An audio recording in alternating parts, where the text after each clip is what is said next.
February 3rd, evening reading, Exodus 31, 32, 33. Bezalel and Oholab, Exodus 31. Then the Lord said to Moses, See, I have chosen Bezalel, son of Uri, son of Hur, of the tribe of Judah, and I have filled him with the Spirit of God, with wisdom, with understanding, with knowledge, and with all kinds of skills, to make artistic designs, for work in gold, silver, and bronze, to cut and set stones, to work in wood, and to engage in all kinds of crafts. Moreover, I have appointed Oholiab, son of Eshemach, of the tribe of Dan, to help him. Also, I have given the ability to all the skilled workers to make everything I have commanded you. The tent of meeting, the ark of the covenant, law with the atonement cover on it, and all the other furnishings of the tent, the table and its articles, the pure gold lampstand and all its accessories, the altar of incense, the altar of burnt offering and all its utensils, the basin with its stand, and also the woven garments, both the sacred garments for Aaron the priest and the garments for his sons when they serve as priests, and the anointing oil and frankincense for the holy place. They are to make them just as I commanded you. The Sabbath. Then the Lord said to Moses, Say to the Israelites, You must observe my Sabbaths. This will be a sign between me and you for the generations to come, so you may know that I am the Lord who makes you holy. Observe the Sabbath, because it is holy to you. Anyone who desecrates it is to be put to death. Those who do any work on that day must be cut off from their people. For 6 days work is to be done, but the seventh day is a day of Sabbath rest, holy to the Lord. Whoever does any work on the Sabbath day is to be put to death. The Israelites are to observe the Sabbath, celebrating it for the generations to come as a lasting covenant. It will be a sign between me and the Israelites forever. For in 6 days the Lord made the heavens and the earth, and on the seventh day he rested and was refreshed. When the Lord finished speaking to Moses on Mount Sinai, he gave him the 2 tablets of the covenant law, the tablets of stone inscribed by the finger of God. The golden calf, Exodus 32. When the people saw Moses, that Moses was so long in coming down from the mountain,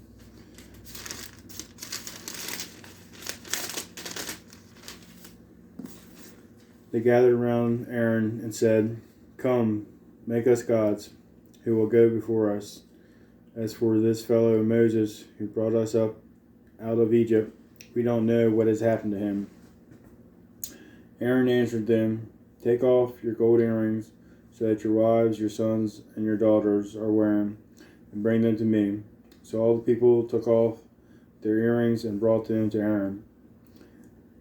He took what they handed him and made it into an idol cast in the shape of a calf, fashioning it with a tool. Then they said, These are your gods, Israel, who brought you up out of Egypt. When Aaron saw this, he built an altar in front of the calf and announced, Tomorrow there will be a festival to the Lord. So the next day the people rose early and sacrificed burnt offerings and presented fellowship offerings. Afterwards they sat down to eat and drink and got up to indulge in revelry. Then the Lord said to Moses, Go down, because your people whom you brought up out of Egypt have become corrupt. They have been quick to turn away from what I commanded them, and have made themselves an idol cast in the shape of a calf. They have bowed down to it and sacrificed to it, and have said, These are your gods, Israel, who brought you up out of Egypt. I have seen these people, the Lord said to Moses, and they are stiff-necked. Now leave me alone, so that my anger may burn against them, and that I may destroy them.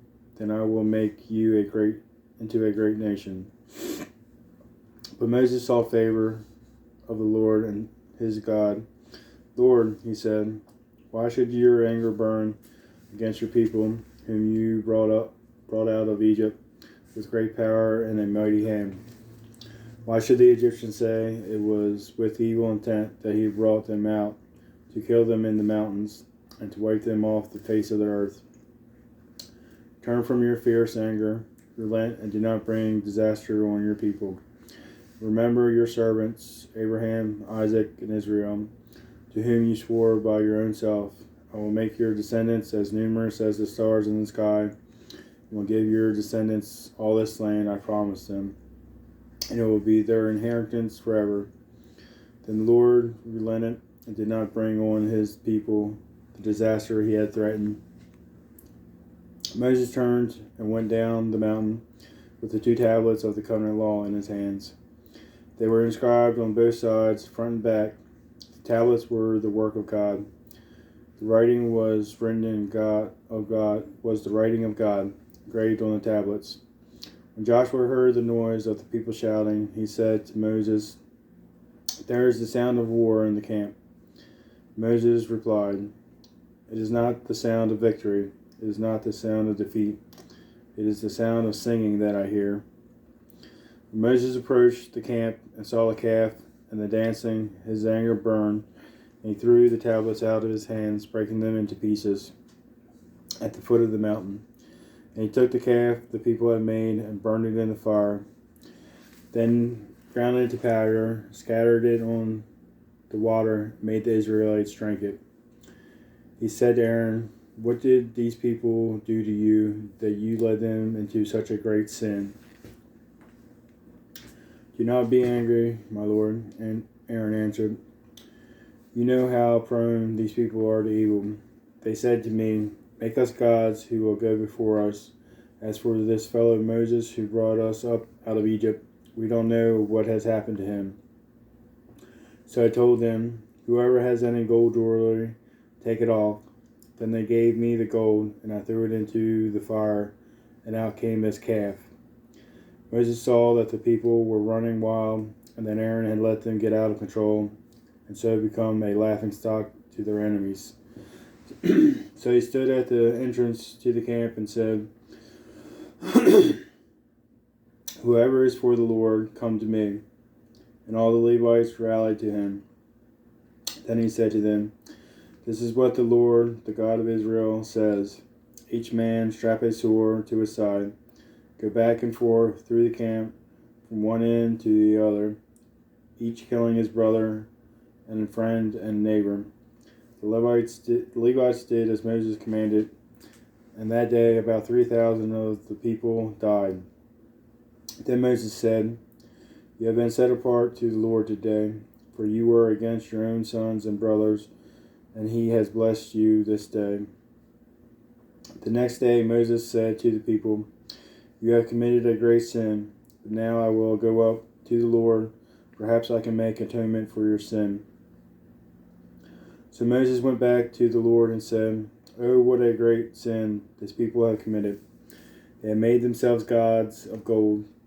But now please forgive their sin. But if not, then blot me out of your book you have written. The Lord replied to Moses, whoever has sinned against me, I will blot out of my book. Now go, lead the people to the place I spoke of, and my angel will go before you. However, when the time comes for me to punish, I will punish them for their sin. And the Lord struck the people with a plague because of what they did and the calf Aaron had made. Exodus 33. Then the Lord said to Moses, leave this place, you and the people who brought up out of Egypt, and go up to the land I promised on oath to Abraham, Isaac, and Jacob, saying, I will give it to your descendants. I will send an angel before you to drive out the Canaanites, Amorites, Hittites, Perizzites, Hivites, and the Jebusites. Go up to the land flowing with milk and honey, but I will not go with you, because you are a stiff-necked people, and I might destroy you on the way. When the people heard these distressing words, they began to mourn, and no one put ornaments. For the Lord had said to Moses, "Tell the Israelites, you are stiff-necked people. If I were to go with you even for a moment, I might destroy you. Now take off your ornaments, and I will decide what to do with you." So the Israelites stripped off their ornaments and Mount Horeb, the tent of meeting. Now Moses used to take a tent and pitch it outside the camp, some distance away, calling it the tent of meeting. Anyone inquiring of the Lord would go to the tent of meeting outside the camp, and whenever Moses went out to the tent, all the people rose and stood at the entrances to their tents, watching Moses until he entered the tent. When Moses entered into the tent, the pillar of the cloud would come down and stay at the entrance, while the Lord spoke to Moses. Whenever the people saw the pillar of cloud standing at the entrance to the tent, they all stood and worshipped, each at the entrance to their tent. The Lord would speak to Moses face to face, as one speaks to a friend. Then Moses would return to the camp, but his young aide Joshua, son of Nun, did not leave the tent. Moses and the glory of God. Moses said to the Lord, "You have been telling me, lead these people, but you have not let me know whom you will send with me. You have said, I know you by name, and you have found favor with me. If you are pleased with me, teach me your ways so I may know you and continue to find favor with you. Remember that this nation is your people." The Lord replied, "My presence will go with you, and I will give you rest."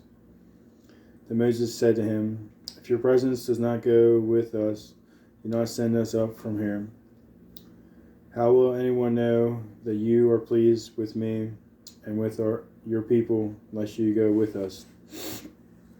What else will distinguish me and your people from all the other people on the face of the earth?"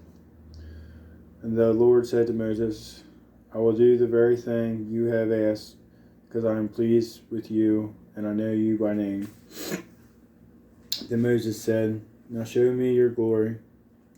And the Lord said, "I will cause all my goodness to pass in front of you, and I will proclaim my name, the Lord, in your presence. I will have mercy on whom I will have mercy, and I will have compassion on whom I will have compassion. But," he said, "you cannot see my face, for no one may see me and live." Then the Lord said, "There is a place near me where you may stand on a rock. When my glory passes by, I will put you in a cleft in the rock and cover you with my hand till I have passed by. Then I will remove my hand, and you will see my back, but my face must not be seen." Concludes our reading.